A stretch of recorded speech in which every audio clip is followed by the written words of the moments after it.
Let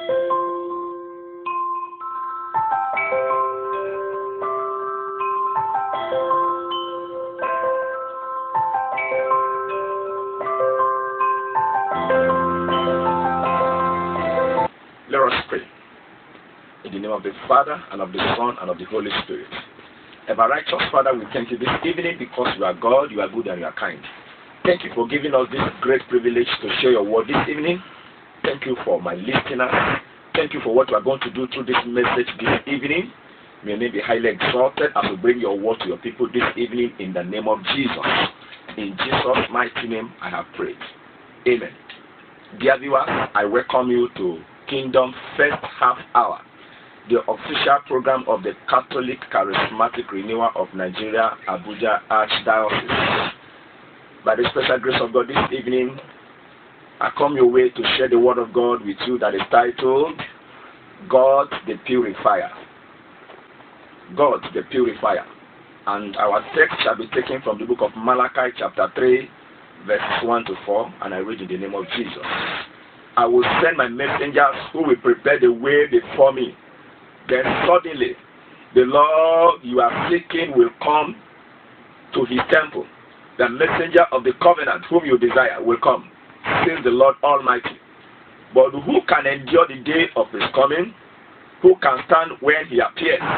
For he will be like a refiner's fire or a launderer's soap.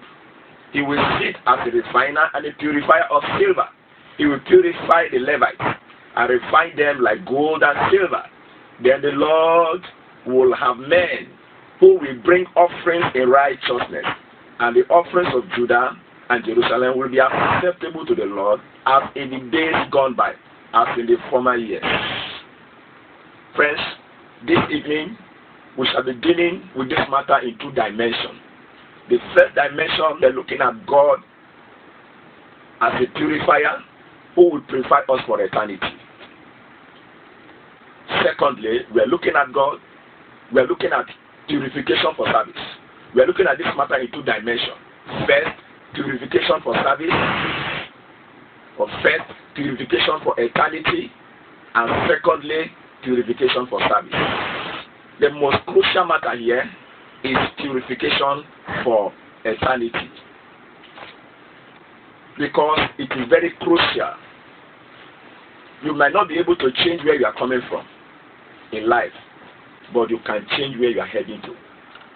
You might not be able to change your origin, but you can change your destination. The eternity of every man is very crucial. And so we are trusting God to purify us for eternity, to purify us for heaven, so that we can be prepared, ready for the soon coming of our Lord Jesus Christ. I want you to understand that one of the most crucial topics that is grossly undermined in the Christian service is the second coming of our Lord Jesus Christ. A lot of people are not prepared for the soon coming of our Lord Jesus Christ. The one thing I want you to understand is that Jesus is coming very soon. Whether you believe it or not, whether you accept it or not, his coming is very imminent. Jesus himself foretold his second coming.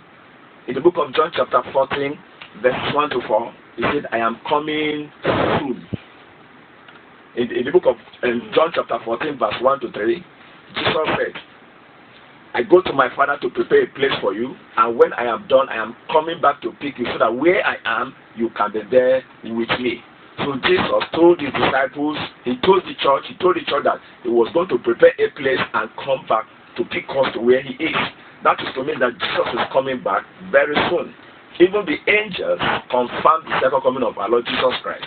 When Jesus admonished his disciples at Galilee before his ascension into heaven, in Acts of Apostles chapter 1, verses 9 to 11, when Jesus was taken up into the cloud and he disappeared, two angels appeared, and they looked at the disciples and said, men and brethren, this same Jesus is being taken up is coming the same way you saw him go up.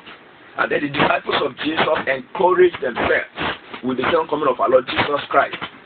When they were losing their dear ones and they were so bitter that if there was no hope again, they have lost their dear one forever, they were encouraged that those who died before us will ascend into heaven to meet Christ before we the living.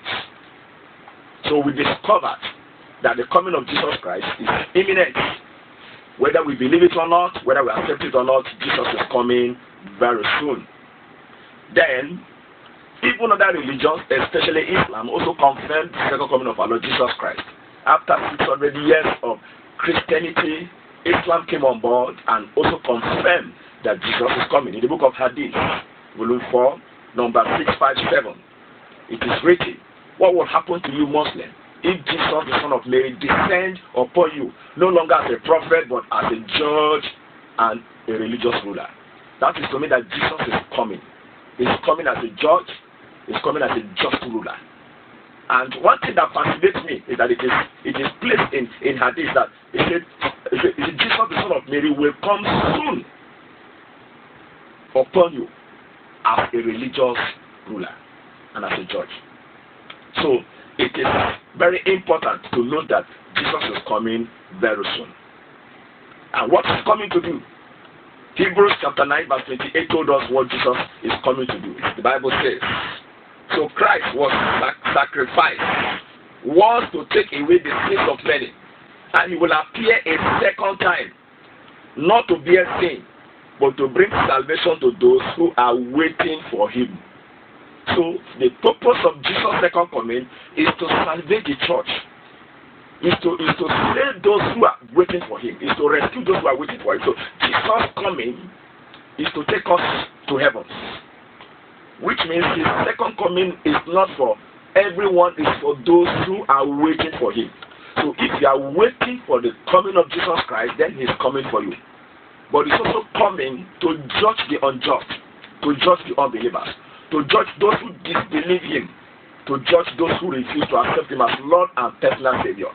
And that is why we in the church is expected to purify ourselves, get ourselves ready for the coming of our Savior Jesus Christ.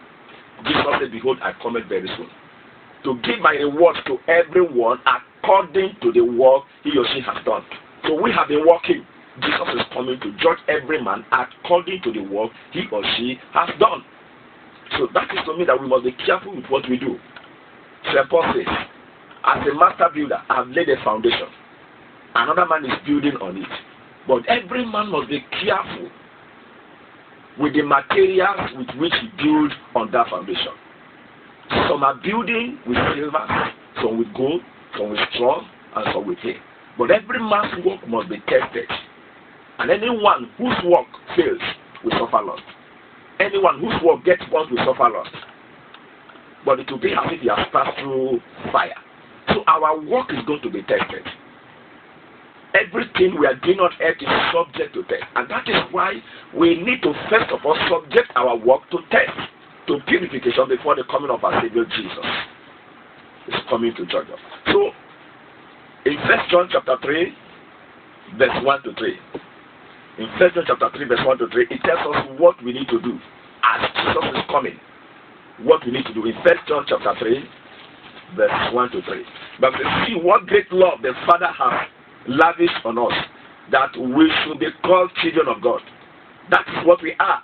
The reason the world does not know us is that it did not know him. Dear friends, now, we are children of God, and what we will be has not yet been made known. But we know that when Christ appears, we shall be like him, for we shall see him as he is. All who have this hope in him purify themselves just as he is pure. I take it again. All who have this hope in him purify themselves just as he is pure. Now, God is pure, Jesus is pure, and is coming for pure people. Jesus is coming for people who are prepared, because the kingdom of God is a prepared place for prepared people. So if Jesus has gone to prepare a place for you and I, then we must be prepared. We must be prepared for his soon coming. Because it's not coming for men who are not prepared. The word of God made us to understand that in the book of Revelation chapter 21 verse 27, that nothing defiles enter his presence. Nothing defiles enter the presence of God. So as a result, there is need for us to prepare ourselves as we wait for his soon coming. So we need purification. We need to allow God to purify us. And that takes us to the second stage of purification. If we are going to be prepared for eternity, If we are going to be prepared for the soon coming of Jesus, if Jesus must meet us in righteousness, in perfection, if he must meet us pure, ready for his soon coming, then it means we must allow him to sit upon our lives, to deal with us. And that takes us to the second purification. That is purification for service. Purification for service, and that is very crucial. One of the instruments, or of course the greatest instrument that God uses to purify men, is the Word of God. The Word of God is the approved instrument for purification. And so every one of us is expected to sit under the tutelage of our Master Jesus Christ, so that we may undergo discipleship, a process through which God purifies his people. Of course, this is the pathway to fire. If you must experience the fire of God, if you must be useful to, if the fire of God must be useful to you, there is need for you to be prepared. Get yourself prepared. Allow God to sit upon your destiny and prepare you so that you can be useful to him. In Jeremiah chapter 23, verse 29, God says, my word not like a hammer or a fire that break rocks into pieces and bones. So the word of God is like a fire. So the word of God is the approved instrument that God uses to purify men, to get men ready for his soon coming. So we need to subject ourselves. We need to Bible study. We need to give ourselves to study, to scriptural study, to meditation, to prayer, to attendance of Bible studies, prayer meetings, commitment to the Word of God. So the much of God's Word you receive determines your level of preparation. So I am praying that God will give you the grace to avail yourself so that the Word of God can be used to disciple your life in the name of Jesus. Then the second instrument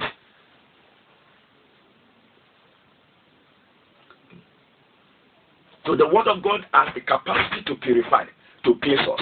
It's like the water that washes and cleans us.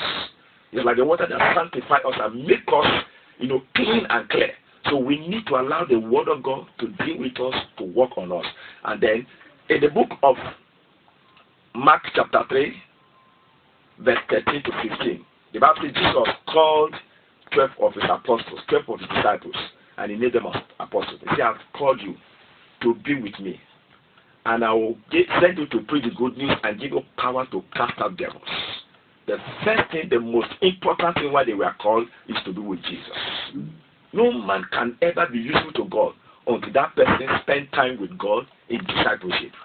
Every useful person you see today in the society is a product of training, product of discipleship.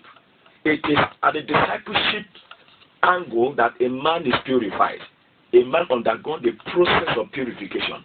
According to 1 Kings chapter 6, verse number 7, the Bible says the stone that were used to build the temple of Jerusalem were dug and dressed at the quarry, finished at the quarry.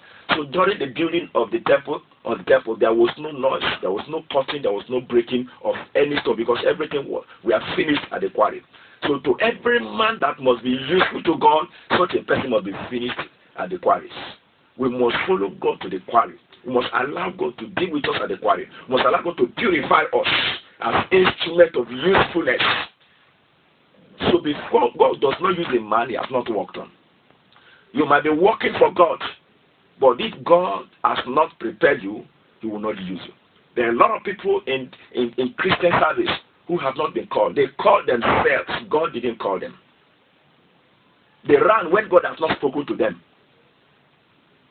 They are everywhere, preaching, talking about all kinds of things in the name of Jesus Christ, and yet Christ does not know them.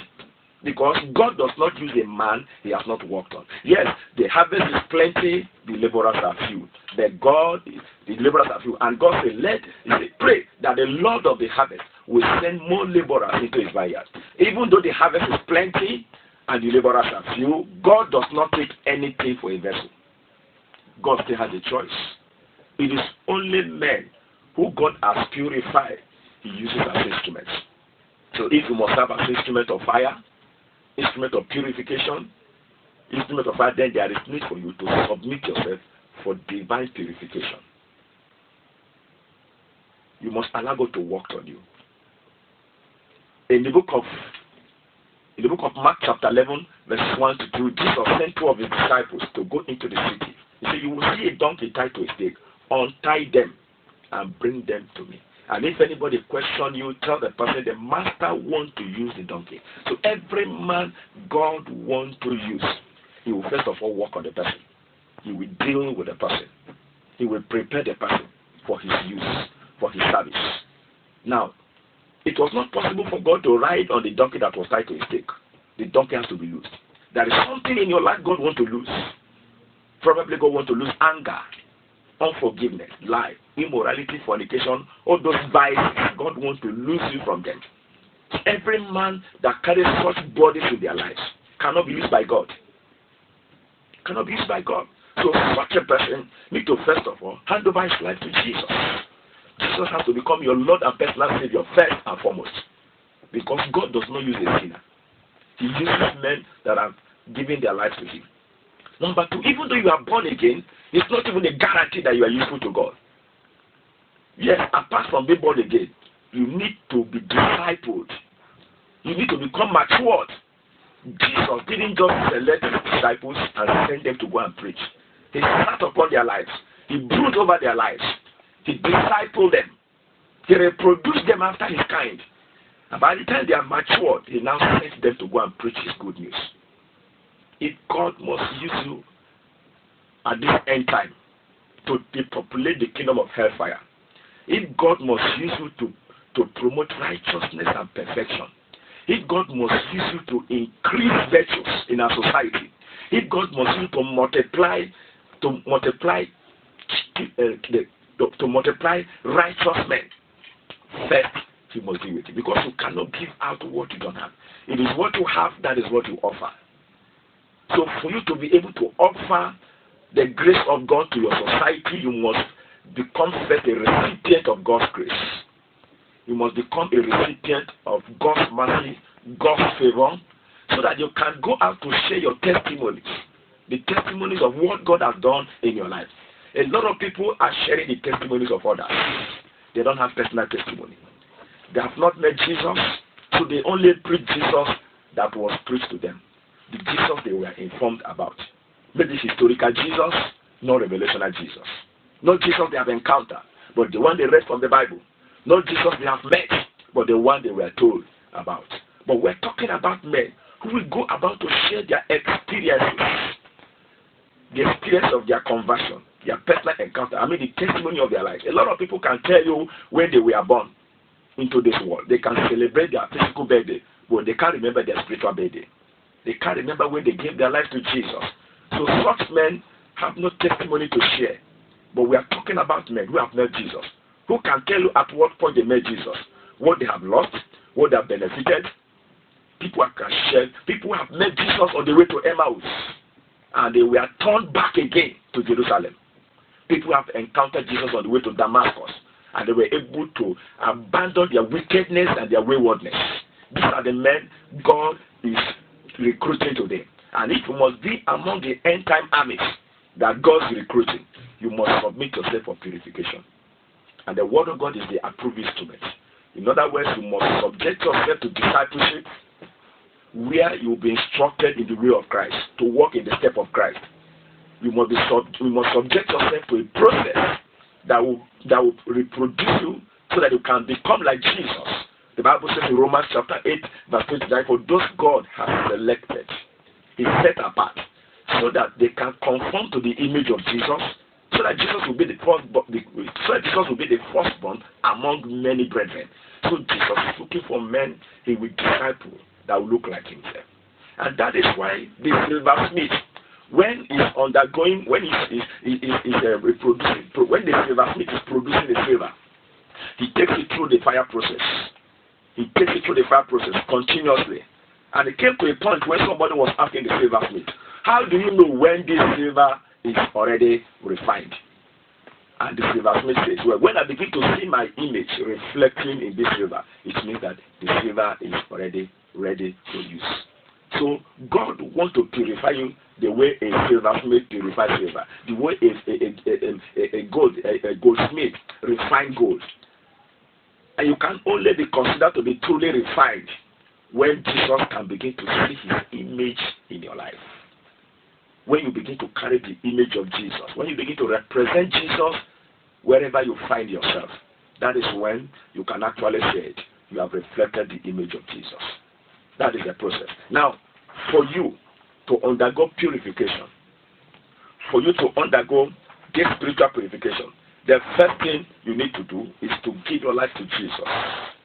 You need to surrender your life to Jesus as Lord and personal Savior. As once your life is given to Jesus, then you have begun the process of purification. In the book of James chapter 4, verse 7 to 10, we read James chapter 4, verse 7 to 10. It says, submit yourself then to God. Resist the devil, and he will flee from you. Come near to God, and he will come near to you.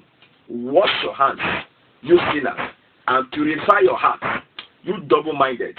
Grieve, mourn, and wail. Change your laughter to mourning, and your joy to groan. Humble yourself before the Lord, and he will lift you up. So first, for you to undergo this purification process, first there is need to submit yourself to God. If you have not given your life to Jesus, you are outside this matter. And the Lord wants you to come into this matter, the matter of purification. God is interested in dealing with your life, to work on your life, to reproduce you after his kind. But you first of all need to submit yourself to God so that God can sit upon your life. Then submitting yourself to God means resisting the devils and his evil practices and his actions. Everything that is not of God must be rejected. If you have not given your life to Jesus, you have not surrendered yourself to Jesus as Lord and personal Savior, there is need to do so that you can come into the fold. Jesus is coming very soon. You need to come into the act of salvation.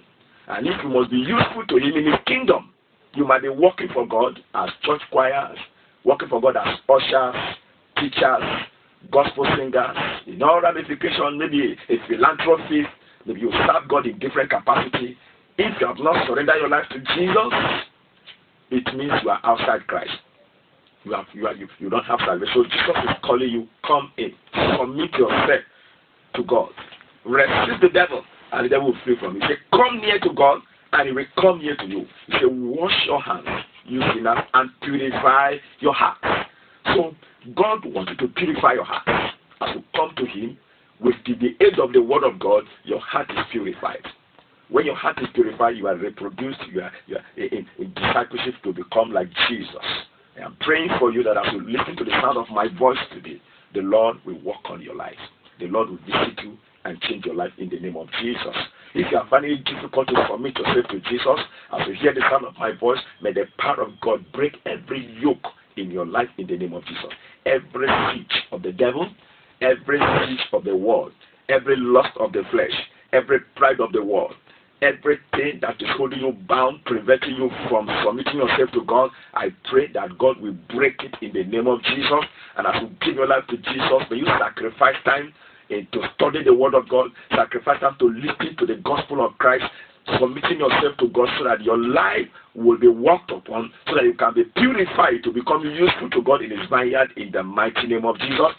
And I pray that as you submit yourself to God and you are disciple, may you become a useful instrument in the vineyard of God in the name of Jesus. May you become an instrument that will go about spreading the fire of righteousness, fire of perfection. There is so much corruption in the society. There is so much decay. There is multiplication of religious centers. But as much as we have religious centers, we also have more of evils in the society. It is high time we begin to reduce these evils. Reduce them. If we cannot exterminate them, let us reduce them to the barest minimum by multiplying righteousness, by multiplying holiness, by multiplying purity. And I pray for you this evening that the mercy of God will visit you, that the grace of God will locate you. That body in your life that is holding you bound, may God break it by the power of his fire in the name of Jesus. And may God raise you above principalities, above powers, above satanic manipulations, above demonic intimidations in the mighty name of Jesus. And at the end of your struggles and earthly service, I pray for you that you will not miss heaven in the mighty name of Jesus. After laboring here on earth, may you not miss heaven in the mighty name of Jesus. And I also pray for you that if you are sick, you have any ailment in your body, by the virtue of this prayer, may God release you from that yoke, from that body in the mighty name of Jesus. In Jesus' mighty name I pray. Amen. Okay, thank you, dear viewers, for listening to us. Our numbers are on the screen in case you have questions to ask. Send us SMS. But we'll come your way next week, the same time, the same station.